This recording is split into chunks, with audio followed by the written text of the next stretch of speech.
Assalamualaikum warahmatullahi wabarakatuh. Perkenalkan, nama saya Rona Azna Nusika, NIM di 00241110 dari kelompok B5.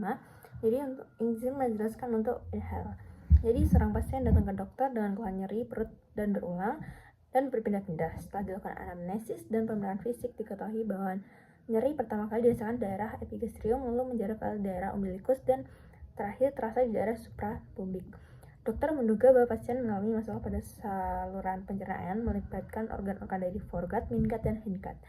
Nah, pertanyaan pertama, sebutkan pembagian organ-organ yang termasuk dalam foregut, midgut, hindgut. Yang kedua, jelaskan pembagian suplai vaskular utama dari masing-masing bagian tersebut. 3. Sebutkan persyarafan utama dari foregut, midgut, dan hindgut, serta jelaskan bagaimana nyeri visceral dapat menjelas sesuai distribusi saraf ini.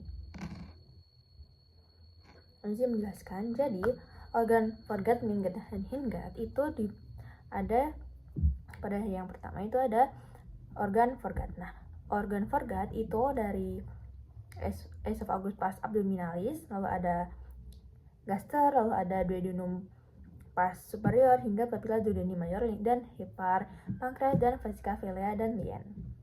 Nah, lalu pada organ midgut, itu dia terdiri dari duodenum pars descendens at inferior at ascendens, selalu ada jejunum at ileum, lalu ada cecum at appendix, selalu ada colon ascendens, selalu ada 2/3 colon transversum. Lalu ada organ hindgut, yaitu 1/3 colon transversum, colon descendens, colon sigmoideum, dan rectum.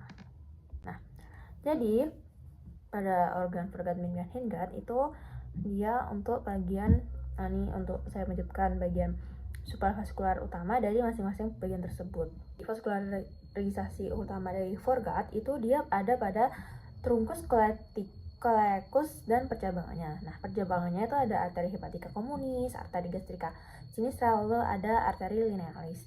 Nah, sedangkan pada organ midgut itu persarafan utamanya yaitu arteri mesenterika superior, dan percabangannya itu ada arteri colica media, ada arteri pancreatica duodenalis, lalu ada colica dextra, ada arteri ileocolica, lalu ada arteri intestinalis, jejunal, dan ilealis.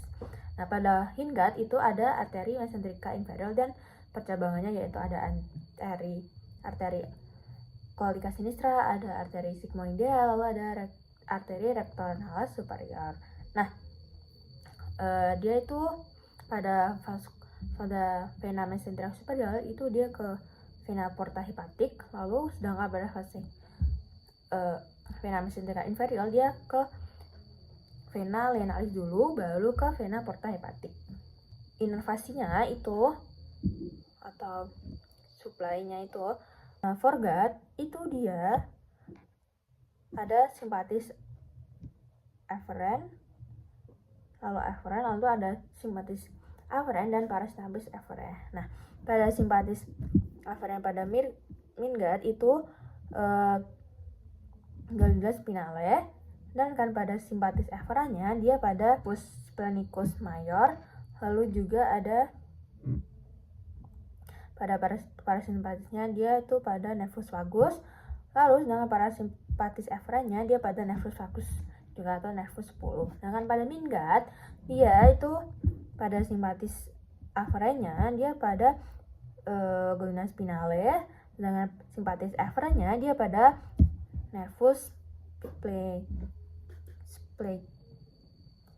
splenicus minor, dan parasimpatis afferentnya dia itu dengan foregut yaitu dia pada nervus 10 atau nervus vagus. Dan kan pada parasimpatis afferentnya dia juga pada nervus vagus atau nervus 10. Hindgut yaitu ada simpatis afferentnya dia pada glandula spinal juga, lalu simpatis efferent dia pada nervus splenocombularis atau glandula mesenterica inferior, lalu pada simpatis efferentnya dia pada nervus splenici pelvici. Sedangkan pada parasimpatis efferentnya dia pada nervus splenici pelvici juga. Nah, jadi ada bagaimana nyeri visceral dapat menjalar sesuai distribusi saraf ini. Jadi dari sebagian dari tubuh Forgot-Minggat Hinggat itu melalui jalur yang sama ketika masuk ke dalam medulla spinalis. Jadi itu menyebabkan adanya reverpine yang menyebabkan distribusinya itu atau nyerinya itu menjalar. Nah, kenapa dia juga bisa menjalar? Karena kan pada Forgot-Minggat Hinggat itu dia juga ada yang tadi saya sebutkan, dia ada atau parasimpatis efferent atau afferentnya itu dia pada nervus 10. Jadi dia menyebabkan dia penjalaran nyerinya menjalar seperti itu. Oke, yang bisa saya sampaikan tentang soal ini. Wassalamualaikum warahmatullahi wabarakatuh.